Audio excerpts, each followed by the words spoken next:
Hello, this is Cyberrend here. Today I'm opening up a box of Yugi's legendary decks. Now, I'm quite a fan of all these decks that are in here. In terms of, one, they were on the show. Two, it looks like if you look at the back, they've actually got quite a few things which I've actually wanted to collect. The artistic god cards, and of course Exodia. So let's just jump into it, because I don't think there's too much explaining to do on this one. A lot of these are old school cards, and you're probably going to find that I'm a big fan of those old school cards. I'm an old school player myself, so let's have a look. I do like the box, actually. Haven't even gone to the cards yet, but yeah, it's quite a nice box. I might use it for storing all my new cards. Cool, so let's have a look inside. Now, let's start with the first deck. Now, this is Exodia. Now, I'm sure all of you know what Exodia is, but for those who might be new to the game, or perhaps just somehow have not managed to get hold of this card or see it before, Exodia is an instant win condition. If I can get it open, I'll show you exactly what that is. And I think it's actually one of the only instant win conditions that really can't be counted once it's actually fully formed. A lot of the other instant wins, like what's that one, the Destiny board, you can just MST one of the cards and you end it. With this, you really have to, your opponent really have to know what you're going for, and use something that knocks a card out of your hand to make you really not be able to do it. But it's, once you've actually got Exodia in your hand, you just win. So that's Exodia, the forbidden one. Right leg of the forbidden one. Left leg, right arm, left arm. All in ultra rare, so I like that. Sadly, they're not first edition, but this pack's been out for a little while, so I don't really expect that to be the case. Anyway, I'm quite happy to have Exodia. It's the first time that I've actually owned all 5 pieces of Exodia. So yeah, who knows? I might actually try and make an Exodia deck, or I might just have this for my collection. Either way, when it comes to Exodia, I'm definitely going to keep it. It's one of those ones which I've always really wanted ever since I first saw it on the show. Okay, so on to the next ones. So we got Blackluster Soldier. Pretty strong ritual card. No special effects though. Blackluster Soldier, Envoy of the Beginning. Now, this card was banned for quite a while, along with Chaos Emperor Dragon. Now, Chaos Emperor Dragon is really really easy to understand, but Blackluster Soldier is one of the first 2 Chaos cards, Chaos boss monsters. You tribute a light and dark monster from your graveyard, and then you can activate one of these effects, which includes targeting one monster on the field and banishing that target face up. And it can't attack the turn that activates that. And the second effect being, if this attacking card destroys an opponent's monster by battle, after damage calculation, it can make a second attack in a row. So it's actually still pretty strong. I quite like the first effect of just banishing something straight away, but attacking twice can also be quite good. So it's got a bit of utility, to be honest. So I wasn't really sure why this one got banned, but hey, glad it's back. Okay, then we got Dark Magician. Needless to say, it's Yugi's favorite card. These are all Yugi's decks from throughout the show. I think this one here is actually the very first one that he used against Pegasus. Dark Magician Girl. Again, another card I haven't actually owned, but now that there's so many reprints of Dark Magician Girl, fairly easy to get. But still, the original one I still believe is actually quite expensive. So yeah, that's Dark Magician Girl. Gaia the Fierce Knight. Summon Skull, and by the way, Gaia the Fierce Knight actually has quite a fair bit of support, so potentially I could make a Gaia deck, see how it goes, but there's quite a bit of supports out there. If I get all the cards together, I'll give it a go. Summon Skull, the original beat stick, now with the errata text saying this card is always treated as an Archfiend card. Now, I saw a video where someone couldn't work out why or what that actually means, but it's basically, it's not an effects monster, it hasn't changed. Ooh, this one does have 5th edition, it's right at the bottom. Let me just have a look at these. Ah, okay, well, I didn't expect it to be down there, but it's 1st edition. Happy days. I do like that.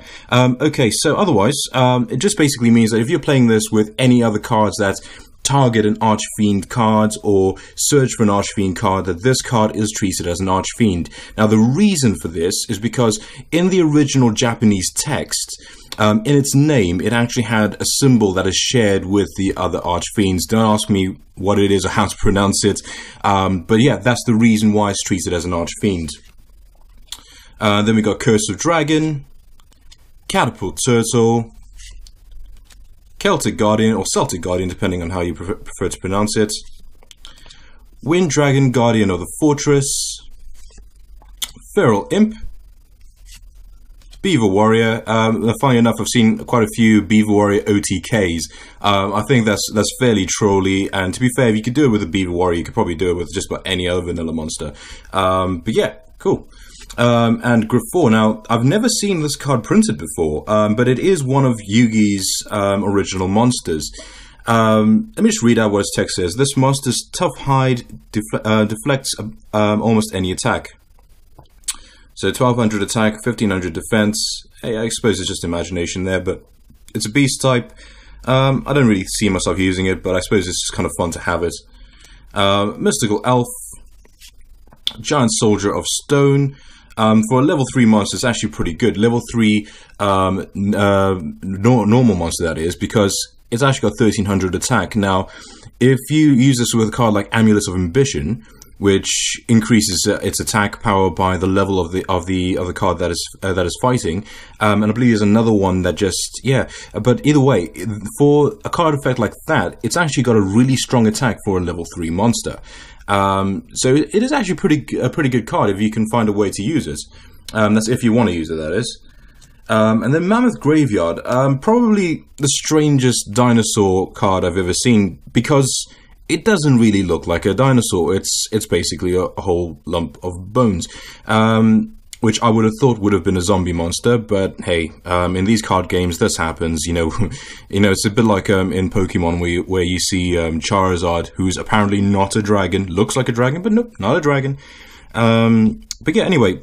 Not to go off onto other card games, but yeah, I still kind of like this card just because, while the artwork is great, I always loved that, and it does remind me of the show. Now, Karibo, the original hand trap. So during your opponent's turn, at damage calculation, you can discard this card. You take no damage from that battle, and this is a quick effect. Bit is in a bit of an errata, but yeah, the original hand trap, pretty sweet. Monster Reborn, one of the cards from the simpler days, just target a monster in the graveyard, special summon it, done. Swords of Revealing Light, nice little store card, works well in Exodia decks, I think, because I don't know if they got other ways to do it right now, but it's still a valid card. It will stop your opponents from attacking you for 3 turns. Mystical Box.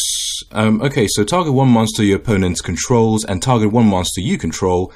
Destroy the first target, then give control of the second target to your opponent. I'm not really a fan of giving cards to my opponents unless they have some kind of detrimental effects. Like, for example, let's just talk about an Archfiend card which costs you life points all the time. Give it to them, it'll cost them the life points instead. But still, in these modern days where people have cards like Synchros or XYZs, you're just giving them a free Synchro and XYZ material. Aside from that, though, what you could do is you could combo this with Owner's Seal or Remove Brainwashing and just get your monster back. But then that's 2 cards you've used to destroy 1 monster. Yeah, see how it goes. Don't think I'll play it particularly, unless I can find something which makes it advantageous to do that. Brain Control, pay 800 life points, then target 1 face-up monster your opponent controls. Take control of that monster until the end phase. Not a bad card. I need to check the limitations, because a lot of these cards that have such a simple effect end up being limited or banned. I haven't really looked at this one, because I've never actually used it before. I've had it before, but I've never ever used it. Which I know sounds strange, but back in the day we had cards like Change of Hearts, so yeah. Monster Recovery. I won't go too much into that one. Spell Shattering Arrow. I think this is the real card variant or version of the card that Yugi uses with Mammoth Graveyard against Kaiba, called Living Arrow. The effect is completely different, but then again, that was the anime. So in this case, it's destroy as many face-up spell cards that your opponent controls as possible, and if you do, inflict 500 damage to your opponent for each. So what I'm thinking about that one is pendulums. Because pendulums are counted as spell cards, right? So if you activate this card and destroy both the pendulums, then you should be able to inflict 1,000 damage to your opponent's life points. Just let me know if you think that, can you actually use this against pendulum monsters? I'm pretty sure you can, from what I understand. I haven't used pendulums, so I will be finding that out as soon as I can. Aside from that, though, yeah, it's not a bad card. You're not going to be looking to get more than 1,000, I think, in an ideal situation, unless you end up with an opponent that's got loads of spell cards, but still, it's not the worst effect, and it's a quick play, so happy days. Horn of the Unicorn, Mystical Moon, Burning Land, Multiply, so combo card with Kuribo. Tribute 1 face-up Kuribo, special summon as many Kuribo tokens, Fiend type, Dark, level 1, 300 attack, 300 defense as possible in defense position. These tokens cannot be tributed for a tribute summon. It doesn't say that they can't be used for anything else, though, so it doesn't say they can't be used for an XYZ summon. It doesn't say that they can't be used for a synchro, although they are level 1, so it's going to be quite difficult, but there are some rank 1 XYZs out there. I suppose it's just a way to defend yourself, I suppose. Detonates. As destroy as many Kuribo and Kuribo tokens you control as possible, then destroy cards on your opponent controls up to the number of Kuribo and Kuribo tokens destroyed by this effect. And it's a quick play, so you get your tokens on the field and start wiping out their field. It could be an interesting little strategy. I've never seen anyone play that, but it could be interesting anyway. I'd like to see a Kuribo deck. And Makyu, the Mystical Mist. Now, when I first saw this card, it was still in the OCG print, and I still really wanted it. I mean, I don't know how good it is nowadays, but the effect is, target 1 Summon Skull or 1 Thunder-type monster you control, destroy all monsters your opponent controls with defense less than or equal to the attack of that monster. You cannot conduct your battle phase this turn you activate this card. So, yeah, back in the days, bear in mind that when this came out in the OCG, I believe the English set that was out at the moment was Metal Raiders, so that's quite a while ago. Back then, a card like this would have been absolutely kick-ass. Nowadays, I don't know. Missing your battle phase? I suppose there can be certain situations where that'll be useful, because imagine if someone's got a sort of reading like, and you can't attack anyway, then it's not going to matter that it makes you skip your battle phase or not conduct your battle phase, but you're still going to be able to wipe out their field, which is always a good thing for you. And Polymerization, the original card starts all fusions. Back in the day, fusions, or should I say special summoning in general, was, you know, such a special thing that cards like this would have existed. So it's not like Gem Knights or Heroes, which, you know, you can easily get fusions out, or the ABCs, which, you know, they summon themselves, but back in the day, one of these cards was always needed to be able to conduct a fusion summon. And yeah, there's nothing more to say about that one. Blackluster Ritual for getting out Blackluster Soldier. Mirror Force. Magical Hats. Now, I haven't really looked at the text for Magical Hats properly. I know what it does, but I don't know how good it is. So let's have a look. So, during your opponent's battle phase, choose 2 spell or trap cards from your deck and 1 monster you control. Special summon them as normal monsters, attack 0, defense 0 in defense position. Set the chosen monster. If it's face up, shuffle them on the field. The 2 cards chosen from the deck are destroyed at the end of the battle phase and cannot remain on the field except during the battle phase. So it's definitely not as good as it was on the anime, I can definitely tell you that, because in the anime, if your opponent hits one of the spell or trap cards, it activates it. But obviously, if you think about a lot of the effects and everything in this card, they'll either be very OP or it just won't work. Either way, Yugi never lost those cards, but in this case, I can't think of any reason why I'd want to lose 2 spell and trap cards. Maybe they need to be in the graveyard for them to work. maybe, but at the moment, not a card I'll play, but it's still pretty cool to see it in there because it's one of those original cards. It would have been cool to see if it had a slightly better effect, though. Eye of Truth. Your opponent keeps their hand revealed. That's definitely advantageous, especially if you've got cards that can target cards in your opponent's hand. During each of your opponent's standby phases, if they have a spell card in their hand, gain 1,000. They gain 1,000 life points. So bad reactions to Sumochi. If you got that on the field, they take the damage instead of gaining life points. But ultimately, getting to see their hand is the best part of this effect. And if you've got a deck that specializes in removing cards from their hand, whenever they've got a spell card, you just target that first, and they never gain any life points anyway. And normally, targeting the spell cards will actually slow them down considerably. And I wonder, because yeah, pendulums, do they count as spell cards in your hand as well? That's a question to you guys. Shift. So switch one of your monsters in your side of the field that's being targeted by one of your opponent's cards, and make that the target. So that actually affects both spell and trap as well as attacks. I like that card. I used to play this card actually. Don't know if it'll be used nowadays. I certainly can say that I haven't heard anyone opting to use this card. But hey, let's see what happens. And Gaia the Dragon Champion.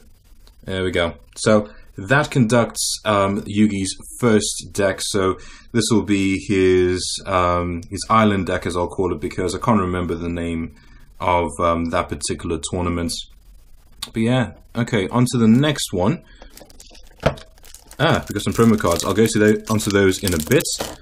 So the next one here, let's give it a good open. Straight away I can see Valkyrion.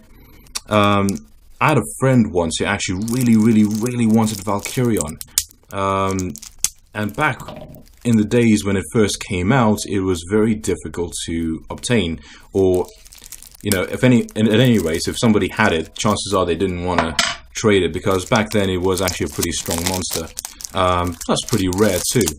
So glad to see that this is first edition and an ultra rare. There we go. So Valkyrion the Magnum Warrior.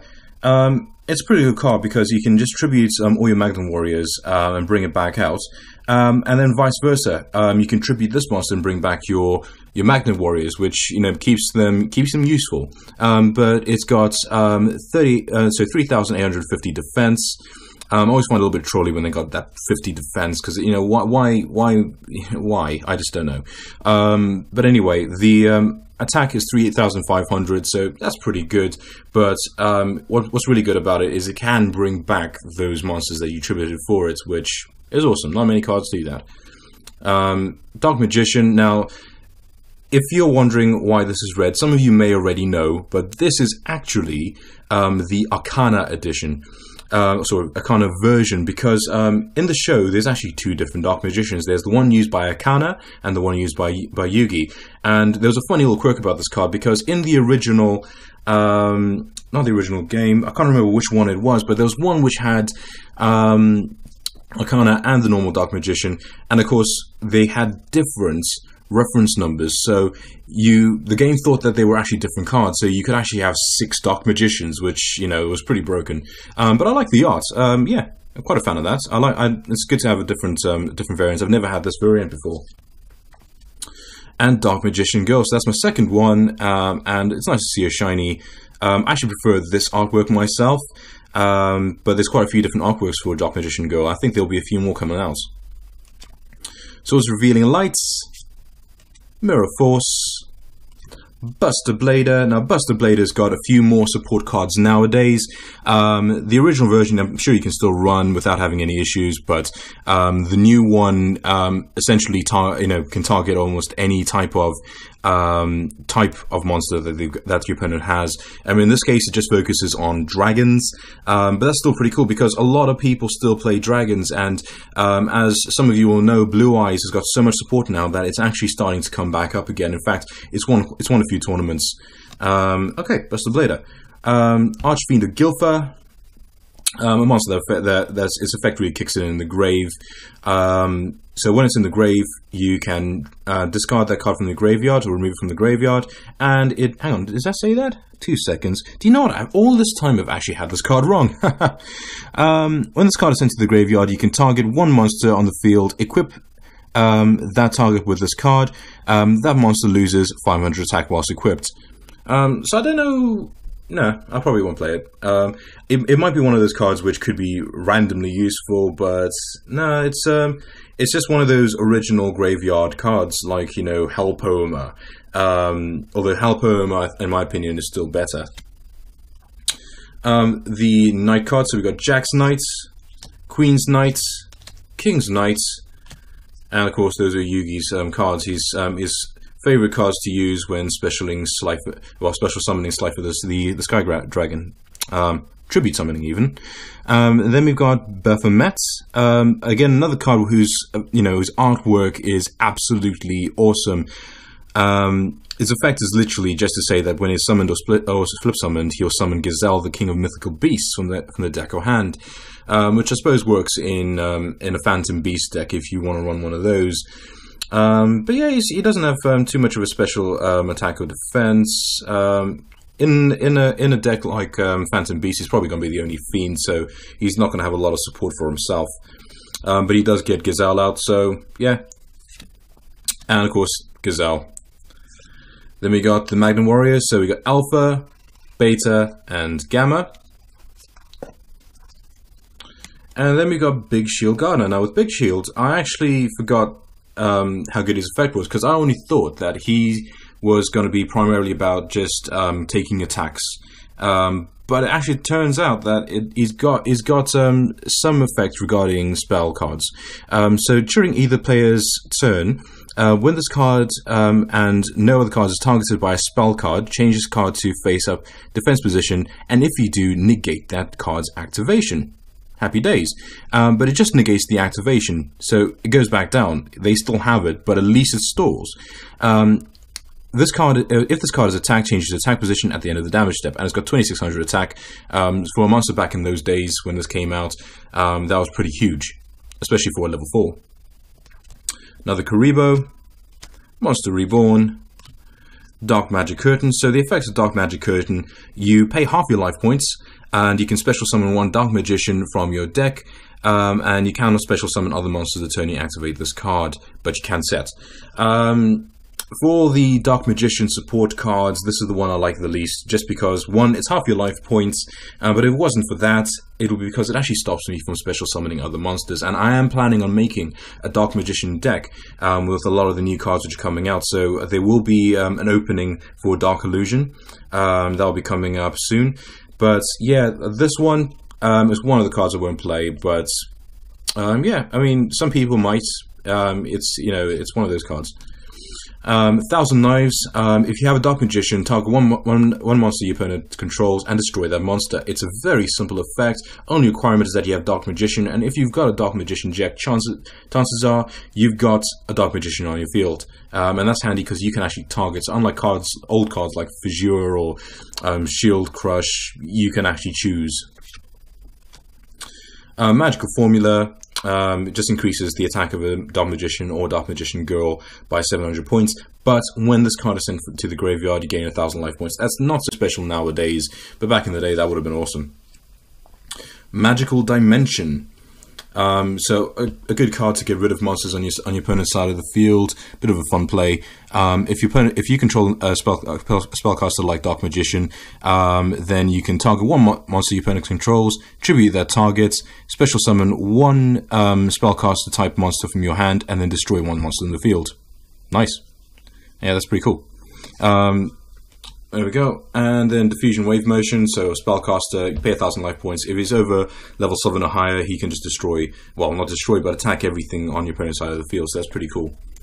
Double Spell, Ectoplasma, Soul Taker, Pot of Greed, very OP card, straight, very simple effect, draw 2 cards, and that's been banned to hell.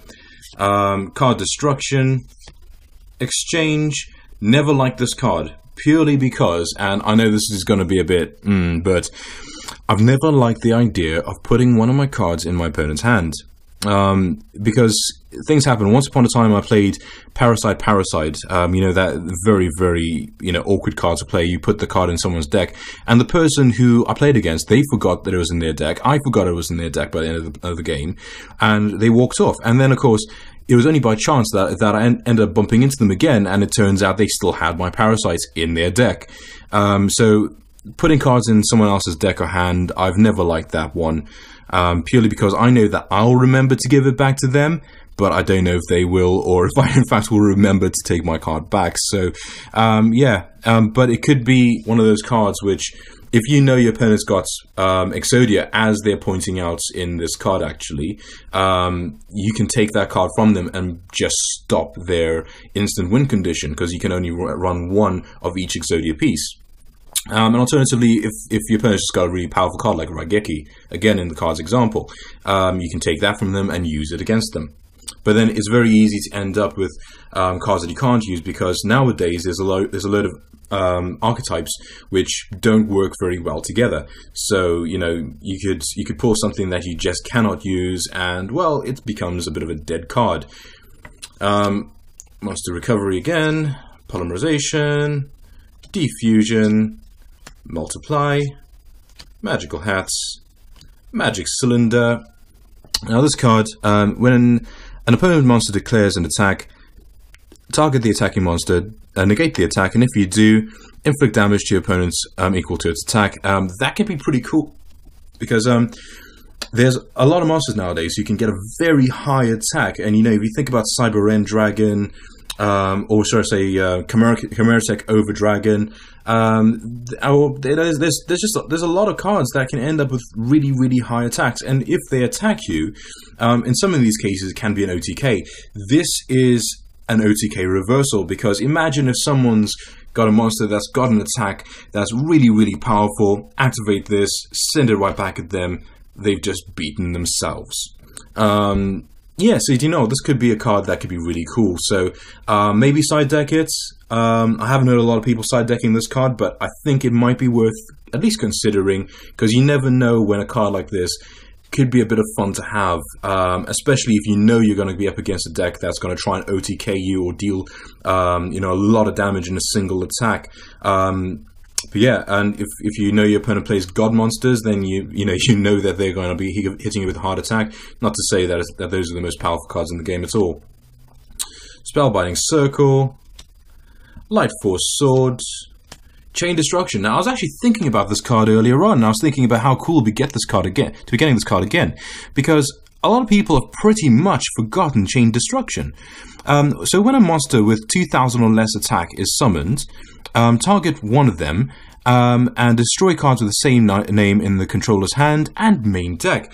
And now, a lot of archetypes, and even other cards, even cards in those rogue decks, have to run multiples of the same card in order for that deck to work. And I really like this card for that, because a lot of the small monsters which really aim to increase field advantage or maintain field advantage, they will summon copies of themselves or copies of other cards. If you figure out which cards your opponent uses for their main engine, or cards that they really, really need to have in order to work, you can just Chain Destruction. It won't get rid of the one that's on the field, but usually the one that's on the field is not really going to be the threat. It's the ones that are in the hand and the deck. You can just destroy them both. That's pretty cool. It would have been nicer if they were banished, but there is a version of this card, Chain Disappearance, which does that. Slightly different effects in targeting, but otherwise, this is one of those cards which I think it's been forgotten, but it's not necessarily out. It's not bad at all. Soul Rope, Tragedy. Let's have a look what this says. So, when a face-up attack position monster or monsters on your opponent controls is changed to face-up attack position, destroy all defense position monsters. So hang on, let me reread that. So when a face-up attack position monsters your opponent controls is changed to face-up defense position, destroy all defense position monsters your opponent controls.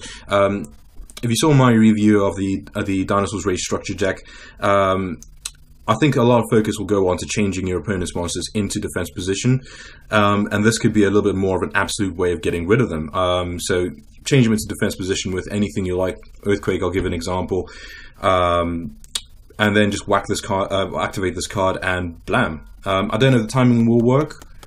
You'll have to let me know what you think about that one, or is it a case of you can just activate it, and when it attacks during that turn it happens. So timing is one of those things that always gets a tad annoying, and then you end up having to look online.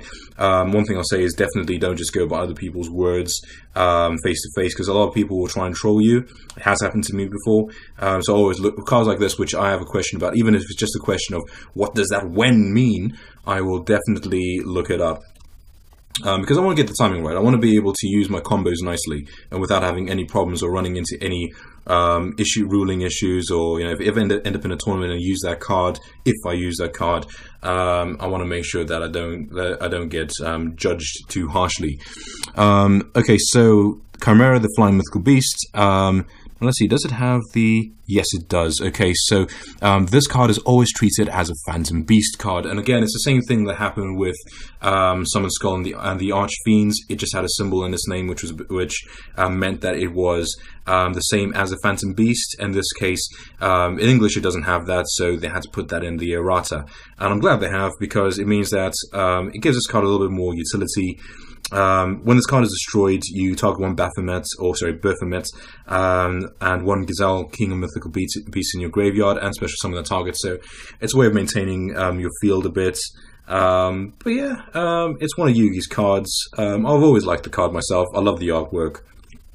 Okay, so that was the second deck.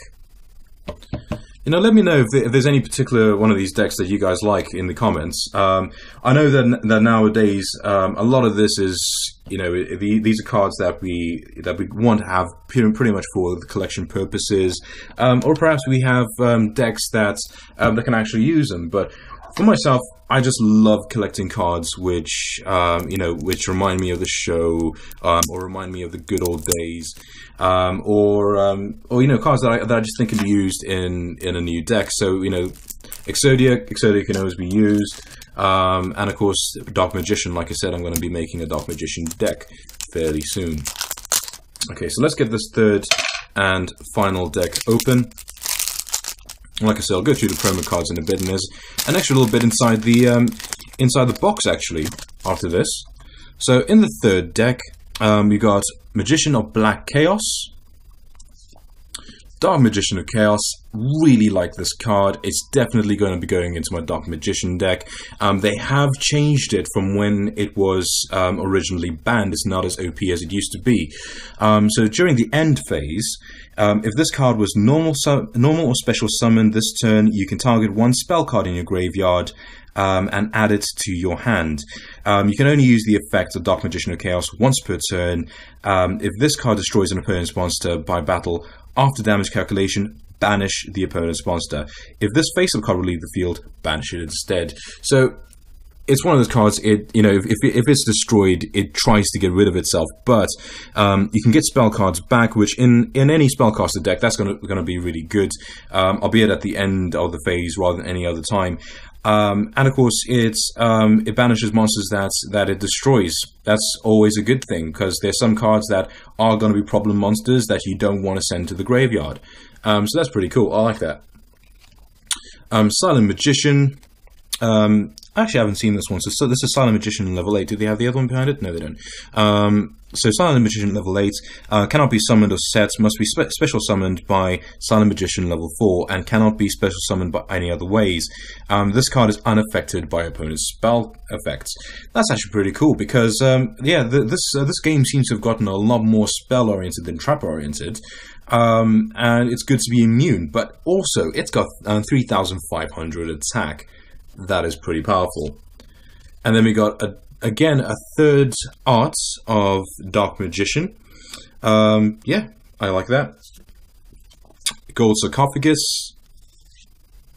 Gandora, the Dragon of Destruction. Now I've got an ultimate rare version of this card, but yeah, it's good to have another one. I'm actually like this card. I've been trying to figure out a way to put it into a deck because it's one of those cards you don't see a lot of. Cannot be special summoned. You can pay half your life points, destroy as many cards as possible other than this card, and if you do, banish them. This card gains 300 attack for each card destroyed in this way. During the end phase of the turn this card was summoned, it is sent to the graveyard. So it does go to the grave. But what I like is, I actually do like cards with 0 attack and 0 defense, because normally what will happen, and I do say normally because there are a few exceptions to this, normally their effects will be pretty awesome. So think of cards like Relinquished or Thousand Eyes Restrict, pretty strong effects. This can clear the board and, light the way for you doing a direct attack. Unfortunately, some hand traps will stop that, so, Karibo, one of the simplest ones. Sun Magician level 4. Now let's have a look at his effect, because I've heard that he's actually pretty good just at level 4. So each time your opponent draws cards, place 1 spell counter on this card, 5 max. This card gains 500 attack for each spell counter on it. During the standby phase of your next turn, after the 5th spell counter was placed on this card, you can send this card face up with 5 spell counters to the graveyard to special summon 1 Silent Magician level 8. So yeah, he does stack some attack there, which is good. But saying that, you definitely want to be aiming at getting level 8 out, because on his own, if your opponent isn't using cards that creates draw effects and it's just drawing, then 5 turns, don't know if that card would actually last that long. Silent Swordsman level 7. Cannot be special summoned in other ways. I think we know where this is going. It can only be special summoned by Silent Swordsman level 5. Just going to clear my throat. Cannot be special summoned any other ways, and negates all spell effects on the field. Actually, that's pretty cool. So, anti-pendulums? Yeah, I do like that. Cool. Silent Swordsman level 5. So, let's see. Unaffected by your opponent's spell effects. During the next standby phase, after this card affects battle damage to your opponent by a direct attack, so it has to be direct, you can send this face-up card to the graveyard, special summon 1 Silent Swordsman level 7. So not bad. I think it's definitely worth it going through all that for that level 7. And then, of course, we got Silent Swordsman level 3. So this card's effect is you negate your opponent's spell effects that target this card. During your opponent's phase, during your opponent's phase, you can send this face-up card to the graveyard to special summon 1 Silent Swordsman level 5 from your deck or hand, and you cannot activate this effect the turn the card is summoned or flip summoned. But it doesn't say that it can't activate when it's okay, I was going to say special summon, but actually the word summon does cover everything there. But yeah, if you can keep this card on the field for that one turn, and then afterwards get level 5, you're on a roll. Dark Magician Girl again. Buster Blader. The Tricky. Special summoned by discarding 1 card. Nice. The Night cards again. And then we got the gadgets. Now the gadgets are actually really good cards.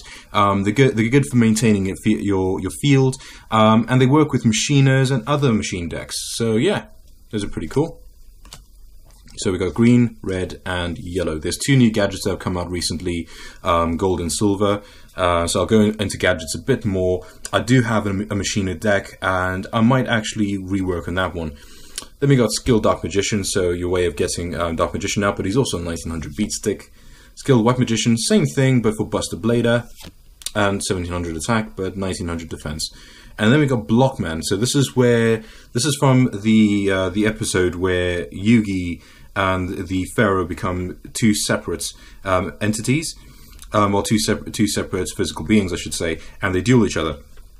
So this is one of younger Yugi's cards. Sorry for shaking the camera there. You contribute this card, special summon in defense position, a number of block tokens, rock type, earth, level 4, 1000 attack, and 1500 defense, equal to the number of turns you had this that this card has been face up in your side of the field. These tokens cannot declare an attack. Now, if you can keep this card face up on the field, what that means is you've got tribute fodder. That's the way I see it. But yeah, Marshmallow. So after damage calculation, if this card was attacked and was face down at the start of the damage step, the attacking player takes 1000 damage. It cannot be destroyed in battle. So it's a bit of a trolly card, to be honest. And I believe his support card should be in here somewhere. Kuribo. Onto the spell card. So we got Monster Reborn, Swords of Revealing Light, Card of Sanctity. So banish all other cards you control and in your hand, minimum 1. From each, and draw cards until you have 2 cards in your hand. So yeah, that sounds like a bit of a painful version of Pot of Greed. But saying that, if you only had 1 card in your hand and 1 card on the field, and you banish those 2 cards, that means you can draw 2 cards. So yeah, that's not bad. But it can be risky, I suppose. Polymerization, Dark Magic Attack. Brilliant support card for Dark Magician decks. If you control a Dark Magician, you destroy all spell and trap cards on that your opponent controls. And given that pendulums are considered spell cards when they're in the pendulum zone, that would probably destroy them too. So you can pretty much really cripple your opponent regardless of the playstyle that they got there. I like it. I do like this card. Magicians Unite. Dedication to Through Light and Darkness, a way of summoning the Chaos variant of Dark Magician. Let's have a look again. What is he called? Dark Magician of Chaos. It's because of that other card's name, Magician of Black Chaos. I always get confused between the two, but they're the same. No, not the same. They're different. The Tricky spell 4. So if you have a face of the Tricky, you can send it to the graveyard. And then special summon Tricky Token Spellcaster Wind type level 5 with 2000 attack and 1200 defense position, equals to the number of monsters your opponent controls. And Tricky Tokens cannot declare an attack. That's pretty cool, because if you are going to do an XYZ summon for a level 5, that's pretty strong. And I think these are the strongest tokens that I've ever seen, to be honest. Might check that, but yeah, for tokens they're pretty strong. Can't attack though. That's the only shame. Emblem of Dragon Destroyer, just a quick way to get a Buster Blader, and Marshmallow Glasses. So whilst Marshmallow's whilst Marshmallow is in your monster zone, your opponent cannot target monsters other than Marshmallow for attacks, and of course Marshmallow cannot be destroyed by battle. So yeah, there we go. And Mirror Force, Magician Circle, Shattered Axe. I've seen this card online, but I've never actually read it. It kind of just gave me the impression of one of those NAF cards, but let's have a look. So, activate this card by targeting 1 monster on the field. During each of your standby phases, it loses 500 attack. When that target is destroyed, destroy this card. So I suppose if your opponent's got a real problem monster that you cannot find a way to deal with, you can just keep reducing its attacks. It reminds me of a bit of like Berserk Dragon, which every single turn it lost 500 attack. It's a bit like that. I don't think I'll particularly see any play of it, but I'll have to see what happens. If I ever come across a monster I think I cannot get rid of any other way apart from doing that, that could be a thing, but I can't think of... I think I'd rather get rid of that monster instead rather than just weaken it. And then we got Stronghold, the Moving Fortress. So this is a bit of gadget support. You can special summon this card in defense position as an effect monster, machine type, Earth, level 4 with 0 attack and 2000 defense. This card is also still a trap card. And then once you control green gadget, red gadget, and yellow gadget, it gains 3000 attack. So it's an instant 3000 attacker that you don't need to sacrifice for, but you do need to have those 3 cards on the field. Given that they summon each other, that's a good thing, but they are pretty weak, so they can get destroyed. Miracle Restoring, you can basically just get back a Buster Blader or Dark Magician by removing a spell counter, so 2 spell counters from your field. And my favorite card from this particular deck is going to be Dark Paladin, which is always going to be a pretty strong card, and I'll definitely keep this in the deck that I'll be creating for Dark Magician. And yeah, a lot of dragon cards still get played, so this will always be pretty strong. Righty, so those are all 3 decks that you get inside this box. Pretty awesome cards. I do like them. So let's move on to the promo cards. Some of these cards, I feel they should have come out a lot earlier than they actually did. This is just the first time I'm getting them, but they have this whole set's come out a lot earlier than this. Okay, so we've got Electromagnetic Turtle. Its effect reads, during your opponent's battle phase, you can banish this card from your graveyard. At the end of the battle phase, so during your opponent's battle phase, you can banish this card from your graveyard at the end of the battle phase. This is a quick effect. You can only use this card, the effect of Electromagnetic Turtle, once per turn. Yeah. Oh, sorry. I totally misread that. I was trying to think there. Why on earth would you just banish it at the end of the battle phase for nothing? Okay, so during your opponent's battle phase, you can banish this card from your graveyard to end the battle phase.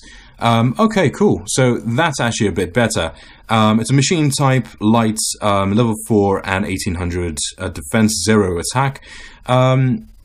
Nowadays, I mean, that can still work for you. Don't get me wrong, because 9 times out of 10, you're going to want this to go to your graveyard anyway for whatever else you use it, either a tribute or, you know, for Synchro Summon, or as a tribute for any other effect. So it's going to go to the graveyard anyway. And then, of course, you can end the battle phase if you can't stop your opponent from attacking any other way. It's just a little safeguard, I suppose. So I actually kind of like the artwork of this card. I remember it being online, and I really wanted it back then. But yeah, I might try it out, see how it goes. Dark Renewal, a bit of Dark Magician support. Now, I understand that there's going to be another card coming up in the next set called Eternal Souls, which will be better than this card, but I still think this card is pretty cool. So when you normal summon or special summon monsters, target one of those monsters and one spellcaster type monster you control, send both monsters to the graveyard, then you can special summon one dark spellcaster type monster from your deck or graveyard. And by the way, sorry, this is when your opponent normal summons or special summons. So they do a normal summon or special summon. You whack this card down. You target one of your spellcasters and send one of their monsters. Destroy as well. Send them both to the graveyard, so they lose the monster that they've just summoned, and then you get back what's most likely going to be your Dark Magician. So yeah, quite a fan. And Black Illusion, DM, that's either going to be for Dark Magician or Dark Magic, as his attack is. Until the end of this turn, all Dark Spellcaster type monsters with 2000 or more attack you currently control cannot be destroyed by battle. Their effects are negated. Also, they're unaffected by opponent's card effects, and that to me, I like a lot, because being immune to your opponent's card effects is, it's a pretty cool thing, because 9 times out of 10, they're not going to be even, a lot of decks don't even try to remove your monsters by attacking. Some of them do, some of them a bit of both, but there's a lot of card effects that just simply nuke your monsters or simply just destroy them or banish them. I like the fact it gives them that your monsters a bit of immunity. And then we go on to, so these by the way were all secret rare. Now these over here are the ones from Duelist Kingdom. I finally remember the name of that series. So these are the cards that a duelist will get as their invite and as their passes through the duels. So we got Set Sail for the Duelist Kingdom, which allows them to get onto the boats in the anime. Duelist Kingdom, now I believe that was just, I can't remember what that was used for actually. I think maybe it was a pass to get off the boat. Maybe, I don't know. But more importantly, there was Glory of the King's Hand. That entitled the duelist to the prize money. There was a fourth card which basically allowed you to duel Pegasus, and if you lost, your soul goes into it. So yeah, but yeah, they actually state that they can't be used in a duel, so potentially they can't even be used as tokens. It would have been cool if I could use them as a token, because that would have been at least some usefulness. They feel like they're a bit more flimsier card or paper than other cards, but I suppose that's not really important. They're really just going to be collector's cards at the end of it. And then we got the Egyptian Gods. Now these are the non-playable ones. They actually state that they cannot be used in the duel. These are the ones which are just for collecting. So we got Slife of the Sky Dragon, Obelisk the Tormentor, Winged Dragon of Ra. Nothing to say that you can't use them in a fun duel just with your friends, if you remember the anime rules for these cards. But yeah, so those are those collector's cards. And then of course we've got the token. So that is a Yugi token, can be used as any token. It states that this card cannot be used in the deck. Obviously, you don't want to put a token in your deck. That's a bit silly. But yeah, that actually allows you to use this card as a token. So that's kind of cool. Need more tokens though. Definitely need more tokens. If you like this video, please like, comment and subscribe. It'll definitely help build my channel, and of course it'll keep me bringing these openings to you. Now if you do have any suggestions, or if you like the way that I've presented these decks, or if there's any particular sets that you'd like to see me open, just let me know below, and we'll see you next time. Have a great day.